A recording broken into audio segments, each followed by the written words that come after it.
চিকিৎসকের অভাব, আর সেই জন্য বাংলার কাছে সাহায্য চাইল বিহার। অন্তত 10 জন চিকিৎসক চেয়ে বিহারের আবেদন। আপনাদের জানাবো, এনআরএস কর্তৃপক্ষের কাছে চিঠি বিহার সরকারের, আর এ বিষয়ে সম্মতি জানিয়ে বিহার সরকারকে চিঠি দিয়েছে এনআরএস। অন্তত 10 জন চিকিৎসককে পাঠানোর আবেদন জানানো হয়েছে বিহারের তরফে। অয়ন শর্মা আমাদের প্রতিনিধি রয়েছেন আমাদের সঙ্গে। অয়ন, ঠিক কি খবর?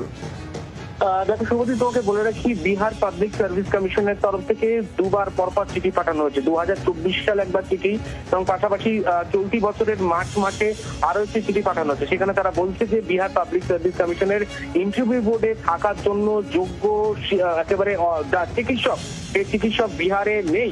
আর যারে এনআরএস মেডিকেল কলেজ হাসপাতাল কর্তৃপক্ষের কাছে আবেদন জানানো হয়েছে, তারা যাতে অন্ততপক্ষে 10 জন চিকিৎসককে পাঠান সেই ইন্টারভিউ বোর্ডে উপস্থিত থাকার জন্য। প্রথমত 2024 সালে চিঠি পাঠানোর পর কোনোভাবে এখান থেকে চিকিৎসক পাঠানো হয়নি। তবে নতুন করে যে চিঠি পাঠানো হয়েছে, মার্চ মাসে 18 তারিখে চিঠি পাঠানো হয়।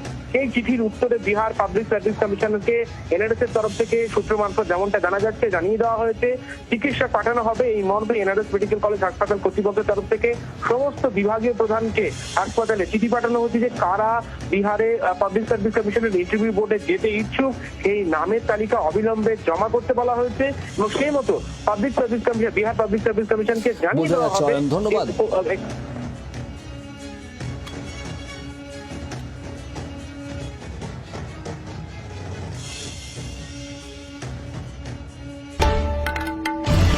বাংলার আওয়াজ, বাঙালির আবেগ, জি 24 ঘন্টা।